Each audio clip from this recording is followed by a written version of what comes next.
welcome to another edition of Entertainment Talk with Claypool, where we bring on guests and celebrities from the film, television, and music industries. Today, we are interviewing a special guest that I have been blessed with being on set with a couple times. He's a very talented, a very seasoned actor, producer, writer. So welcome to the show today, Jeff Davis. Jeff, appreciate you joining us today and allowing us to kind of get to know you. Thanks for having me, Clay. I appreciate it. It's good to see you again. It's been a while. You as well. It's been, I don't know, a couple years, I think, since the last time we were on set together. 2019. Yep. Yeah, we was able to do, so a couple of things that me and Jeff were able to do together was Showdown on the Brazos, is a very successful Western, but we haven't seen it yet, but it's doing well at the film festivals. Great writer and director, Bill Foster, that produced it. And then we've also was able to do Outrage prior to that, in which you were one scary dad. You don't mess with a man's children. That's all I got to say. No. Because I remember in that scene that we were doing in the office when you slapped the desk because you was so furious. I'm surprised I didn't jump because it actually kind of startled me. But in the film, I didn't jump or anything. So I just want to share a little bit about your credits here. So Jeff has been in the entertainment world for 3 decades. 30, maybe even a little over there. Even though you must have started when you were 12, because you don't look like you could be in the industry that long. But 30 years you've been at it. 30 years. Yeah, I started late. What's that? I started late. I was 27, 28 years old. And I woke up and said, I'm going to be an actor. And I sold everything and flew to Los Angeles. Oh, wow. Jumped right in. Yeah, on IMDb, you have well over 100 credits, and to me that's amazing because, most actors never achieve even half that. So very successful career, both in film, television.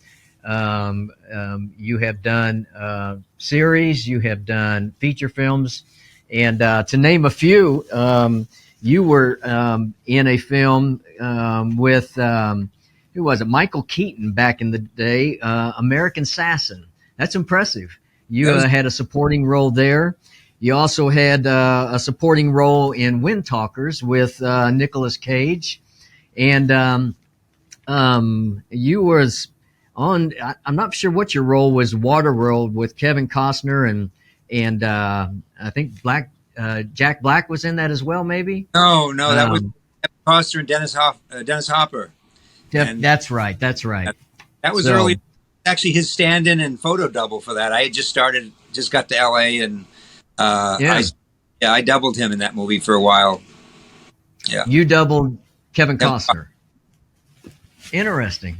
I can see that. Yeah, maybe without the beard.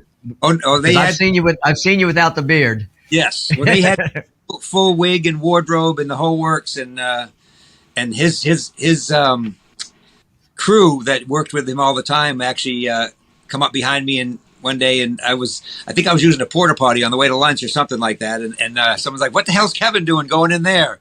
So I mean, wow, yeah. I'm surprised they didn't say, "Oh crap," considering where you was going. Well, that's interesting because people that get into the entertainment world and film and television, and it's interesting how people get into it because some, they do years of schooling and training to get into it because that's what they wanted to do since they was in, high school. And then they go on to college, get degreed in it. And others, just kind of fall into it through a friend, a colleague, or whatever the case may be. And in your case, you just out of the blue made a decision, this is what I want to do? Or so I did this little acting class, and I was like 26, 27, I don't know, and I did a play. And one of the girls that was in my acting class and in the play had been in New York going to college for theater, had come back to Maine to she had worked in an agency for a while and wanted to get back into acting. So she came back and did the class. We did a play. She went back to New York and she booked one of the leads on One Life to Live. She was a regular on there. And I saw her one day on TV and I said, and I owned my own fitness. I sold fitness equipment and supplements and that stuff. I had a little store and something was missing and I didn't know what it was. And when I saw her on TV, I said, that's it. I'm going to be an actor. And I just sold everything and I went to LA and I just jumped right in. I had no training and no background and I just I learned as I went. So. Interesting. Well, that's definitely a bold and courageous movement. You know, because a lot of people go to to LA and they go there and they're basically their dreams are never come to fruition, right? Right. They just it's a tough world. Right. And especially in LA because there's a lot of competition. There's a lot of people that submit, for auditioning and it's a numbers game, as you know. You submit, right. submit, and then you get so many auditions, and out of the auditions, it's a numbers game. So congratulations, for sticking with it. It took some time. I mean, I knew it was a business and I approached it like a business. And that's, I think, what helped me and I went 3,000 miles, gave up everything I had. So I wasn't going to give up. I mean, I met people when I first got there that 2-3 years, they went back to Ohio, they went back to, Michigan, they went back to this place and that place. They didn't stick it. I wasn't going anywhere. I was there for the long term and it paid off to some extent. So I hear some horror stories about people that go there and they wind up living in their car and stuff of that nature. Did you ever struggle real bad in the beginning? I mean, no. Or did you just what did you do? Right. For income? Because generally when people first go there, there's other side jobs they do. When I first got there, I was there. I had some distant relatives that I didn't really know. I slept on their couch for a couple of weeks while I figured things out. And they were down in Long Beach. So I drove up to the valley, they call it, the San Fernando Valley. And I realized that's where I wanted to stay and live because it was outside the city. The second day there, I was out in Woodland Hills, which was quite a hike from Long Beach. And I see a sign in a video store window said, "Help wanted." So the guy hired me. So $6 an hour. Good enough, right? I was shooting videos in a video store. I was renting videos out in Woodland Hills. And then about a week later, I saw this acting studio and I just stopped in there to talk to the people. And I picked up I think he called it The Recycler. It's a little newspaper. And I saw a room for rent. So I went and talked to this lady and I rented a room in her house. And so my first year there, I had a $6 an hour job renting out videos and a room for $400 a month. And to go back a little bit, I stopped in Arizona on the way. My dad was living in Arizona, and I bought a car and a set of golf clubs and drove from Arizona to LA. So I did have a car and a set of golf clubs, and that was it. So you had transportation and entertainment. I struggled. I mean, $6 an hour is not much, but through the video store where it was, I met some actors out there that would come in. Christophe St. John, who passed away a couple years ago, very, very nice guy. He was a soap actor, did a lot of soap. And we became friends, and people like Lauren Dreyfus, who's Richard Dreyfuss's brother, used to come in there, and I'm trying to think who else. Wow. Jeff East, who played young Superman in the Christopher Reeve Superman movie.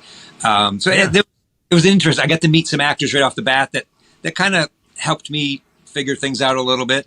But I struggled. I was eating ramen like you do when you're in college, and I figured out early on how you buy. Yeah, I did. Well, I did a little extra work, background work, and that's how I ended up doubling Costner. And I stunt doubled Sylvester Stallone in what was that? The futuristic movie Demolition Man. I did some doubling. Oh yeah. And I can't see you doing Sylvester Stallone now. Kevin Costner, I can see. Well, Stallone didn't see it either. I was there doing extra work, and they ended up doing some second unit stuff. And one of the guys that was working on the crew said, "Hey, would you mind coming in tomorrow night and doing something for us?" And so it was basically body down. I was young and in shape, so they had me doing. Yeah. I was hanging off this thing and doing a chin up. And I don't know if you've ever seen the movie, but it's a cryogenic chamber, and he's in there with Wesley Snipes, and the whole thing freezes, and he jumps up so he doesn't get, and he kicks Wesley Snipes, and he shatters. Well, if you see that's a good movie. When you see the feet coming up, that was me doing a pull up and a leg lift for about an hour. The next day I got walk, my abs were so sore, but Stallone ended up coming in one night while I was there, and they hid me. I was in full wardrobe, and they had blood and makeup and stuff, and my hair was dyed black, and they said he handpicked all his own doubles, so he never knew that I was doing it. They did it behind his back, so. Yeah. So to this day, he don't know. Not unless you. I'm gonna message him and tell him about this. Yeah. He'll be like, Claypool, who? What? Yeah. So now I'm going to have to watch that movie again just so that I can see and like, hey, there's Jeff's feet. Yep. But those are the things. Well, back then, like you said, you used to sell, fitness equipment and supplements. Yeah. So I'm sure you were in great shape. Well, you're in great shape now too. But definitely our bodies don't stay the same 30 years later. Yeah. I play basketball twice a week. Not bad for an old man, I guess, but. Oh, that's good. Yeah. So now, when you went to LA, because right now you live in Maine. Right. Is that where you moved from? Was Maine too? Yeah. Was at that time? Yep. Okay, so Maine's basically your stomping grounds where you were basically born and raised and grew up. Absolutely. When I was 20, I think 27, 28 when I went to LA, and then I got married about 3 years after I got to LA and had my 2 boys. The boys are off. Awesome. So one thing led to another, and my wife and I ended up moving back to Maine last August. So we've been here a little over a year back here. Okay. Yeah. Good. You happy with that? I mean, that's Maine and California is a big difference. It's nice. Beautiful country. It is. It's nice to be home, and I've got a big farm with a lot of land and a couple of tractors, and no animals yet because I can't be tied down right now. But right, I'm outside and working and playing and moving rocks and cutting down trees and bush hogging, and so I'm enjoying it. But no, it's sounds like one of your characters. It's yeah.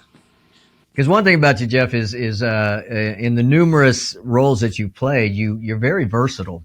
I've seen you as a very clean-cut businessman. I've seen you as a father.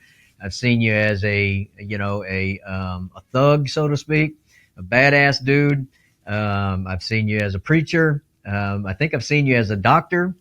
And how you it's amazing, just hair and your head of hair and your facial hair, how that can change. Seen you with a mustache. So you definitely, can pretty much do about any role, I think. So thank you. That's my goal. Yeah. You want to be able to be very versatile, and when, we were talking about Showdown on the Brazos, that was, I don't know about for you, but for me, that was my first time ever doing a Western. So I was so thrilled that I got to be on set, and be a part of that. Right. And since then, I got to actually be a bartender in another Western. And I was at the exact same location that we filmed Buggy Barn or something like that, wasn't it? Yeah. Yep. No, that's what it was called. That was my first Western as well. And I was happy about it because the wardrobe, I was very Clint Eastwood Pale Rider. So I like, yes, exactly. But at the time I didn't get to be a cowboy. I didn't ride a horse. I was the preacher, but it was fun to be in a Western. But yeah, I'm looking forward to. I've got one in the works myself that I'm trying to put together. So I'm gonna. I don't know if you remember. I'm gonna tell you a funny story. When we were on set of Showdown on the Brazos, we were. I was an outlaw, and I'm walking up to a bank, right? And these other outlaws that I'm part of their gang, they're going to go inside and rob the bank. So when I walk up, my job is to hold the horse while they go in and rob the bank. And then when they come out, they jump on their horses and take off. Well, I'm not exactly the tallest man, 5'6". This horse was humongous, right? So they ride up, and I get a hold of the horse, and the horse kept just taking its head and hitting me. And so I'm trying to control it. And in between takes, I don't remember the gentleman's name that was he was a lead actor in it, and he said just hit the horse back. I said what? Because I don't have a lot of experience with horses, and he said just hit the horse back, and he said just put your shoulder into him. He says you got to make sure the horse knows who's in charge. So I did that, and the horse calmed down, and then I was kind of stroking its mane.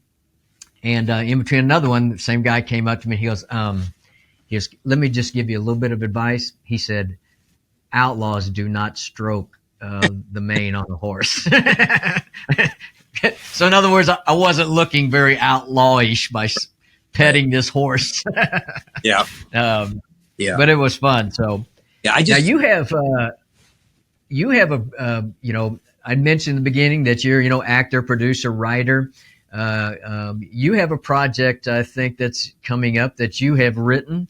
You're going to be producing and being the lead actor in, correct? If all goes well, I mean, it's in the works. I mean, it's been in the works for years, but at Western, it's called. I've actually, we had one it's called Restitution: The Legend of Cordell Pierce, but I was having trouble getting it off the ground because it's kind of a bigger budget. So I'm working with Seth Magano, the one who directed my last film. He's going to be doing it. It's called Cordell Pierce Bounty Hunter, which is kind of a prequel to the other movie. So we're I'm hoping it comes out. But I also just booked another Western. We were going to be shooting just last month, but then the strike hit. So it's been pushed to next spring. But with Paul Winters, I don't know if you know him he's out of Arizona, Winters Film. And it's called now I'm going to draw a blank on the name. Anyway, it's a Western where I play the co-lead with him. So I'm looking forward to that one. We're going to be shooting that one in Arizona. So, but yeah, mine, Cordell Pierce, I can't wait to bring that character to life. It's something I've been working on for years. Oh, yeah. Well, it amazes me. I mean, because, I think most actors have a thought of a film, but being able to take a thought and writing out a script, that is amazing to me, just, writers and the skills and the talent. So congratulations on writing a full feature film. Well, I actually had that same. I mean, I'm a thought process guy, but I'm not I actually had someone help me put it on paper. I did. Well, I collaborated. We'll give you credit. We're gonna edit that part out. I collaborated with the writer Jake Stetler actually with the first one, and on the second one, I've been working with another writer that I met, Roberta Griffin. So no, I have to find a writer to help me put my words down on paper to make it work. I can write a script and it's the full story and it comes out to about 30 pages. I need all the details filled in. So right. And then the feature film's like 150 pages. Well, 90 to 110 is good, but yeah. Yeah. The so of the various productions you've been on, various genres, do you have now that you've done Western as well, is there a genre that is like your preference that you feel like that you excel the best in? Is it, an action, a Western, a drama, comedy? What is your take on yourself? It's funny that you ask. I mean, when I first started in this business, I thought I was the next Robin Williams. I thought I was going to come out to Hollywood and be the funniest guy. I never really got to do it. Very little comedy until this year. I just did a film that's a comedy called Canoe Diggit. It's kind of it's like, you ever see Best in Show? It's about the dogs like that, but it's about a canoe competition. Pretty funny. But anyway, but as far as me, what I always wanted to do and what I finally got to do and what I'm hoping to finish my career doing as much as possible is Westerns. I love the Western genre.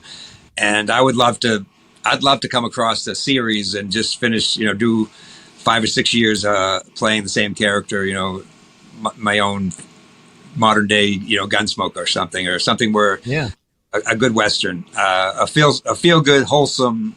I think right now the problem with Westerns, everyone's trying to make them, it's more about the blood and stuff than the story. And if you watch the old ones, people got shot, yeah, but they didn't focus on a big hole in their chest, and now that's what it's all about, is how big can we make the wound, and how gory can we make it look, when it really needs to be more about the people who lived the life, I think. So.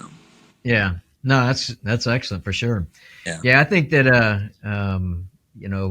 Westerns are kind of a comeback right now. I think there's more being filmed, especially in the Southwest area. Yep. And you definitely got the right look for it, and definitely hope that you succeed at doing several feature films. Is there any character that you haven't done that you have, like, I'd really like to be, like even a superhero or something? Is there any characters that, because we do tend to get some, some actors get repeated as always being a detective, a police officer, and is there something that you really have a heart that you'd like to at least do once? I think I actually read for a TV series called The Boys as an aging superhero, which would have been very cool if I'd got. Oh yeah. I actually read to play Lois Lane's father on the new Lois and Clark's the Superman series. But I never did. Well, I guess I'm kind of older now, but I would have loved to have played a boxer or an athlete earlier, but it never happened. I boxed a little bit as a kid, and but nowadays, I think just a good Western, or a modern day, kind of like a modern day sheriff, Texas sheriff, he's kind of like my role in Outrage. Yeah. Or some of the stuff that Jeff Bridges has been getting lately, I would love to step into. Yeah, that would be good. Because I think too, though, as you as you mature through your craft over the years, with your looks change just because of age. It does open up opportunities for new roles that you wouldn't have had the opportunity before, and it also kind of starts eliminating you from other roles because you're just maturing in your craft and your age, so to speak. Right. So, what is the so you've been on a lot of sets, you've had a lot of interaction with a lot of celebrities, a lot of talent, whether that's on the crew side, or the the cast side. So what is a very interesting story that our listeners would definitely be intrigued by from a production that you was on, whether that's a humorous one or a wow, surprise type, and kind of put you on the spot here, but I don't know if there's something that just comes to mind. One thing was when early on, one of the first movies I did was, and I started out, I went on there to double the lead actor, which was Nightmare on Elm Street 7, which was called Wes Craven's New Nightmare. And I went on, and I had never seen a Nightmare movie. I'm not a big horror genre fan. And so I get there, and I'm watching Wes Craven, who's the director, and I'm watching Robert Englund doubling. And I'm watching the way they move, and they're very similar. They kind of just saunter along, and they're just long and lean, both of them. And so I was watching them, and so I'm doubling. When you see the claw and it's going down across the wall or across the floor, a lot of that was me. And I was 28 years old. I had just got to Hollywood. I'd been there less than a year. And I remember we're walking through this set, and it's steam coming out and all these manhole covers, and I'm doing Wes Craven says, Jeffrey, he says, give me that Freddie strut or something like that, to that nature. And I'm thinking to myself, I have no idea. Seen him, other than so I made sure that from that day forward, every day on set, I just watched Robert Englund as he walked and as he moved. And that's when I realized that Robert Englund was all, Freddie was kind of a mix of Robert and Wes in some ways, the director. And so it was very interesting, but I out and he was happy with everything I did. And he ended up giving me a small role in the film. There's a film within the film where I am Freddie sitting there and I cut my hand off and slam this, I'm building this metal claw and I slam it on there. And that was my first feature film credit.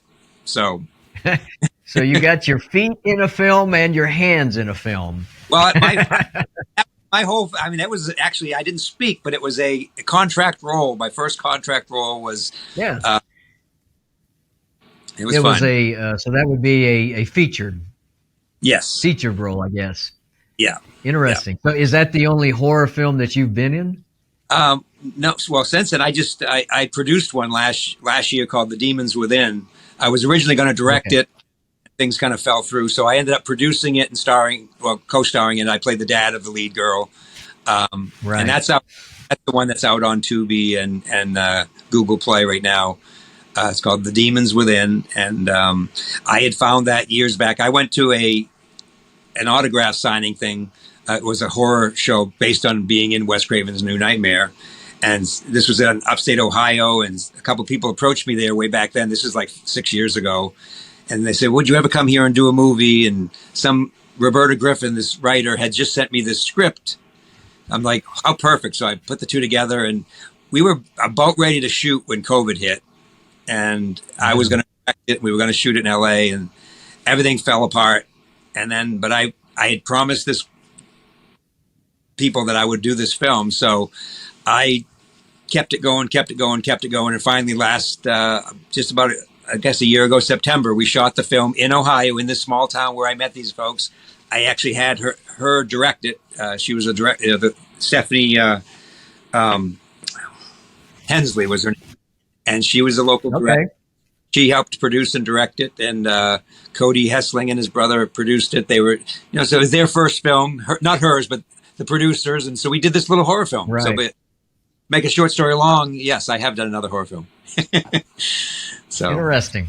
Yeah. Well, we're going to take a short little break here for our sponsor, but we'll be right back with our interview with Jeff Davis. Have you discovered the Toasted Yolk Cafe located at 14105 Ronald Reagan Boulevard in Cedar Park, Texas? Well, if you haven't, I would encourage you to come out and try our featured favorite Eggs Benedicts that we call the Arnolds. One of our favorites is the Southern Fried Arnold. Comes with 2 biscuit halves topped with 2 hand-battered chicken tenders, 2 poached eggs, and covered with country sausage gravy. Or try the West Coast Arnold. It is 2 English muffin halves topped with Cajun turkey, bacon, tomato, guacamole, 2 poached eggs, and topped with Cholula Ranch sauce. Or try the Alaskan Arnold. It's 2 English muffin halves topped with salmon, spinach, 2 poached eggs, and hollandaise sauce. And if that doesn't entice you, try our Southwestern Arnold. It comes with 2 English muffin halves topped with sausage, onion, jalapenos, 2 poached eggs, and queso sauce. And last but not least, the Classic Arnold, formerly known as the Benedict. It is 2 English muffin halves topped with Canadian bacon, 2 poached eggs, and hollandaise sauce. All of our Arnolds are served as a pair with your choice of hash brown casserole or grits. The Toasted Yolk Cafe at 14105 Ronald Reagan Boulevard in Cedar Park, Texas, where our slogan is, it's never too early to get toasted at the Toasted Yolk Cafe. This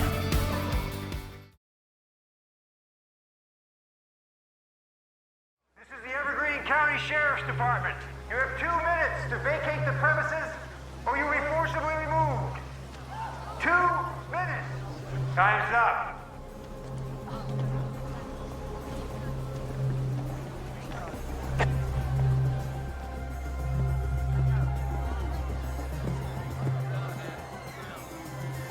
Officers, please proceed. We're detecting activity in the outer rim. Lots cleared. Move to go up. We're picking up 3, sir.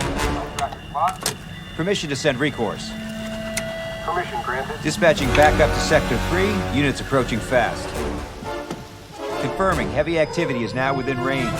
Stand by on all below-line systems.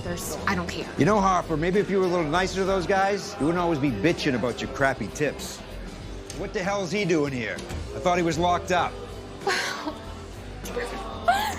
I'm out of here. You still got 4 hours left on your shift. Well, I guess she quits, Mitch. And I'm collecting her severance pay. Hey, get the hell out of there, Bo. Yeah, or what? How are the retards? Huh? You get a lot of practice wiping other people's butts? They like cheese puffs, right? Mongols love cheese puffs. Accidental. And why is that? A rock with the victim's blood on it was discovered only feet from the body. I found that suspicious. And after interviewing numerous witnesses who were at the party, I learned that the defendant and the victim had been involved in a violent altercation earlier in the evening. To examine the impact to the head? No, of course not. And are you a medical examiner? No. So how did you come to decide that the blow to the skull was not accidental? Well, there was the rock. Which, after impact, could have rolled down the drop-off. Probably. How are we doing, Shauna? A lot better, thanks. Look, anything you need. Water, snack. I mean, I can run and get you anything you need. Yeah, actually, could you run out and get me my happy childhood back? Whoa, okay. He cheated on my mom. It was 20 years ago. And then basically disappeared for the rest of my life. I'm here now. Okay, and all this resentment, it can't be helped. You know, I really don't think it's up to you to tell your daughter how to feel. Thank you. Area now. Where's my phone? I want to call Mom. Where's my purse? You must have left it in the store. Look, I'll go get it. No, you won't. No, Dad, I'll come back for it. I'm getting you purse, sweetie. Sir, you can't go back in that store.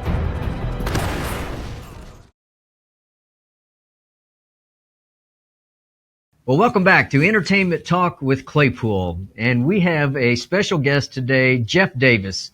And Jeff, very interesting, your life and your career in, film, television, and so many different genres and definitely different skills within these industries.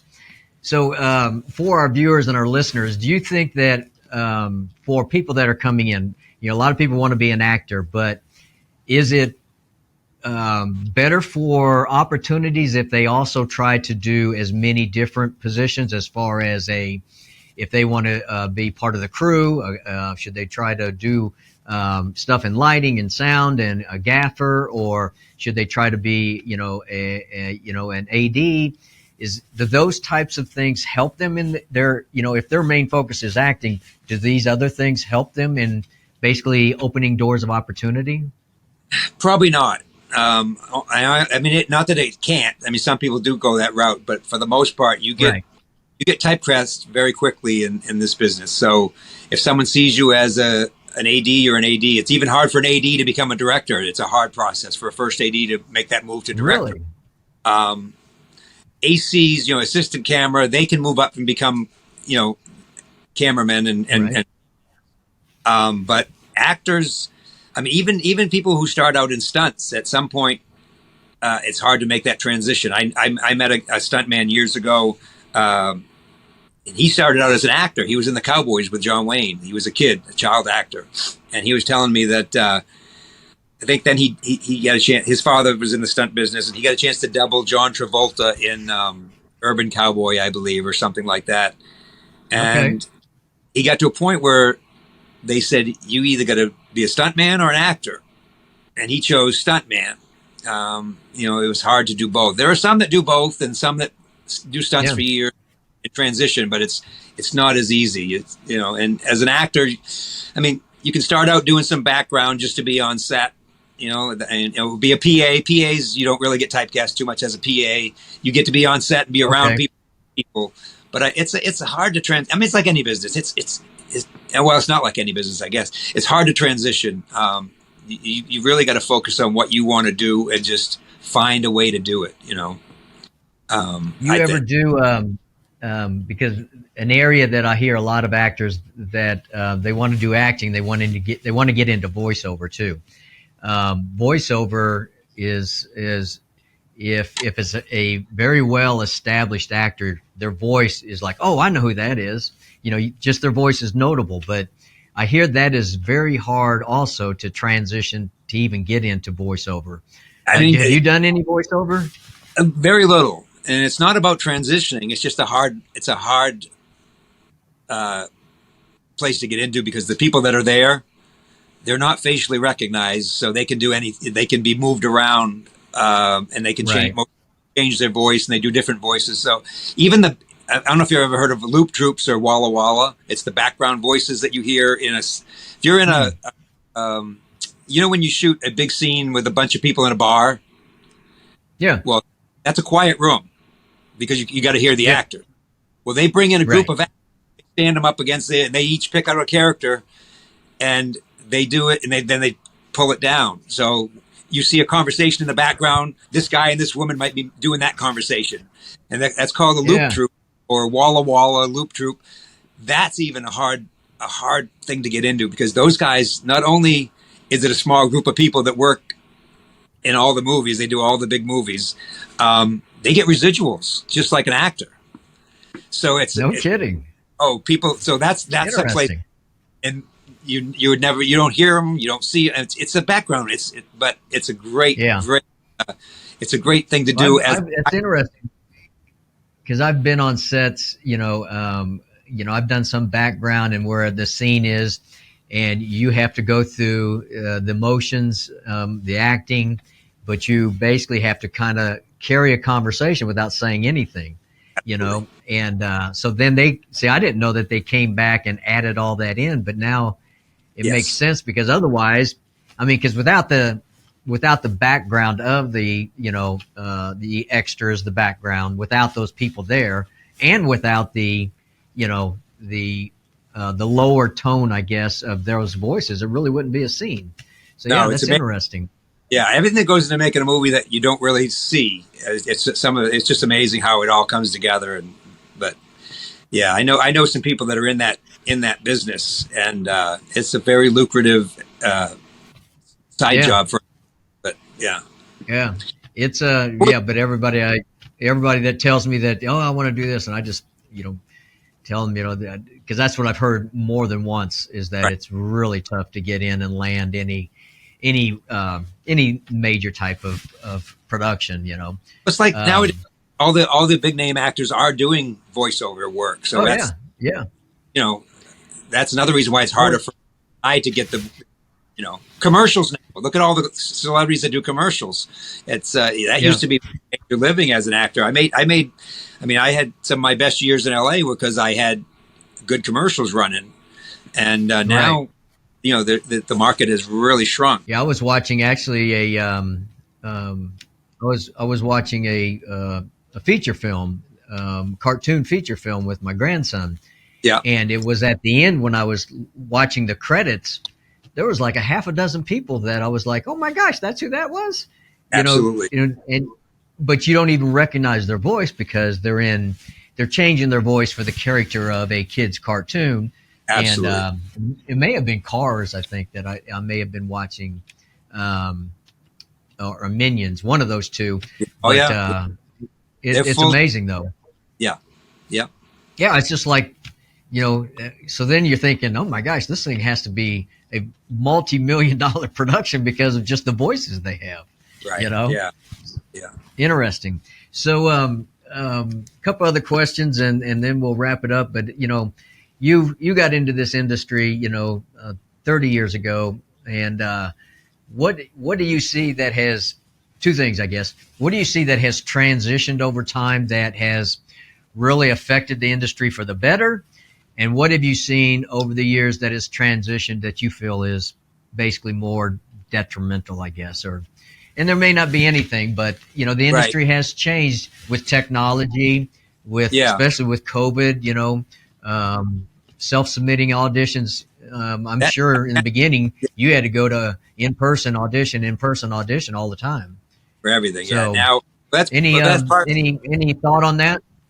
Well, the part of the reason that I was able to move back home is that we do all my auditions are done at home now. Even when I was in LA, I was doing them from home. So you don't have to be in the major metropolises anymore to work. I mean, you can book jobs from anywhere, but so there's good and bad to that. I mean, I like going into a room, especially for a big TV show or a film where the director and the writer are there and you've got that face to face with them. I miss that. Absolutely.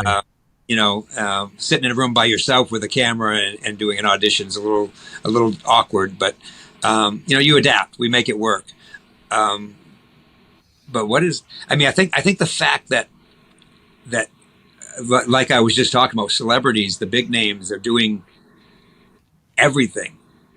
It's like they can't get enough. And it's like, it's okay to leave some of the work for you and I. Right. If you're making $1 million a picture, it's okay for you to leave some work for me. I'm busted. I mean, you go back to the auditions. I audition 100 times or more a year and maybe book 1 or 2 jobs. I mean, I'm just lucky. I'm at that point where I'm auditioning. Some people have to get to that point, but you do. I mean, I was talking to an actor the other night that was a big actor. Now he does this. He tours around doing these religious one-man shows. And he was talking, he said, he got out of it. He was talking to a friend of his who's been on Broadway, 45 shows on Broadway over the years. And he auditioned 100 times last year and booked like 3 jobs. And an accomplished actor like that, and he still can't get work in the film and television industry. That it is getting harder and harder. And even though we have all these outlets for work, it seems like it's not getting any easier to book a job. I don't know why, but there is. Well, I think part of that too is because my question earlier about changes that have taken place over the years. I think one of the changes that has created it's so competitive is basically this, and that is a smartphone.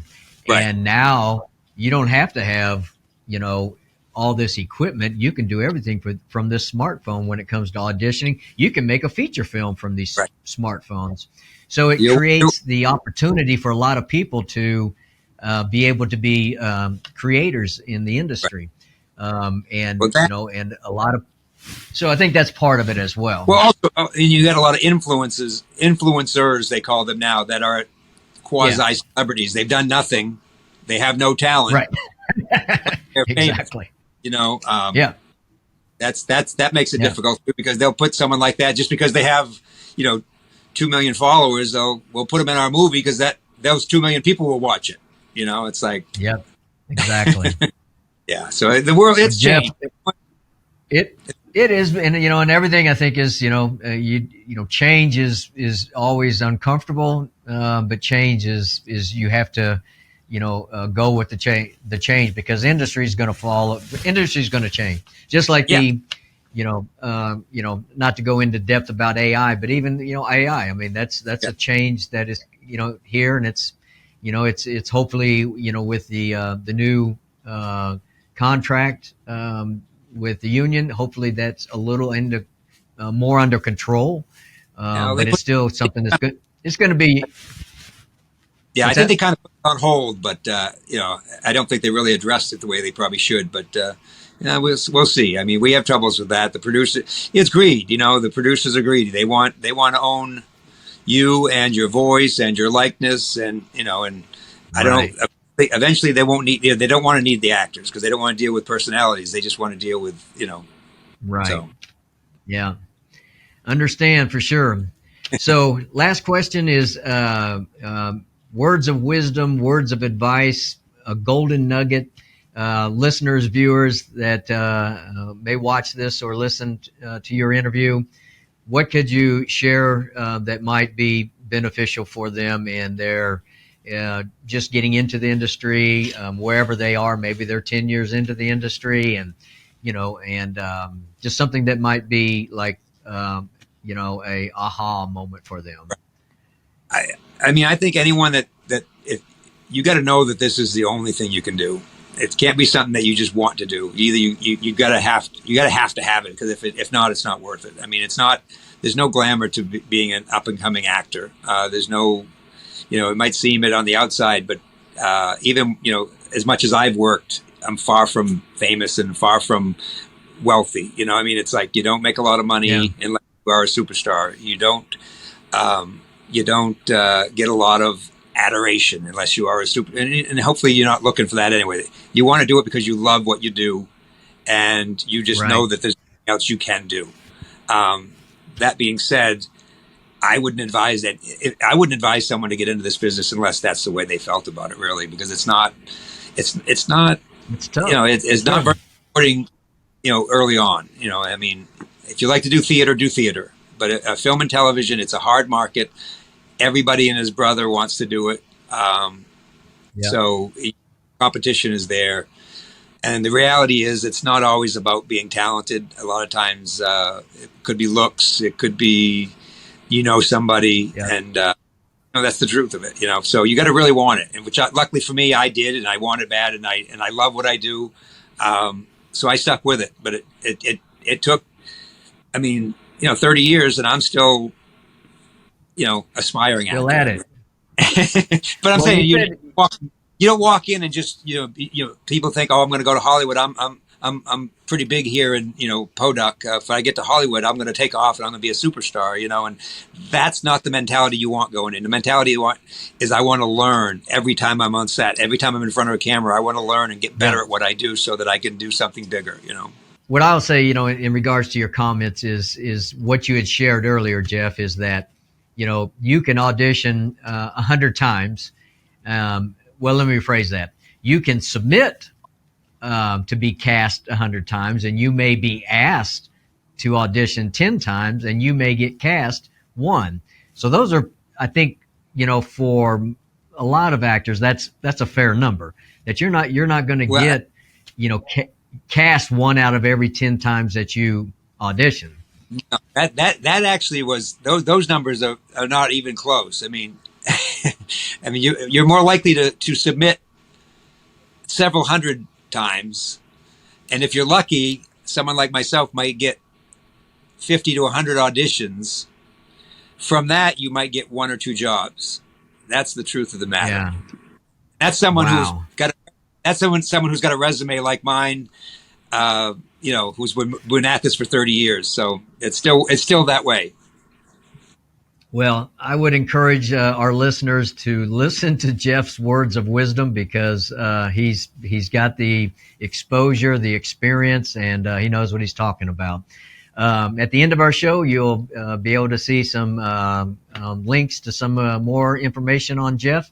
But with that, we want to close our show with what we always close our show with, and that is that great it is to dream the dream when you stand in youth by the starry stream. But greater it is to fight life through and say at the end, the dream is true. Keep pursuing your dreams, and we'll see you again on another episode of Entertainment Talk with Claypool. Thank you for joining us.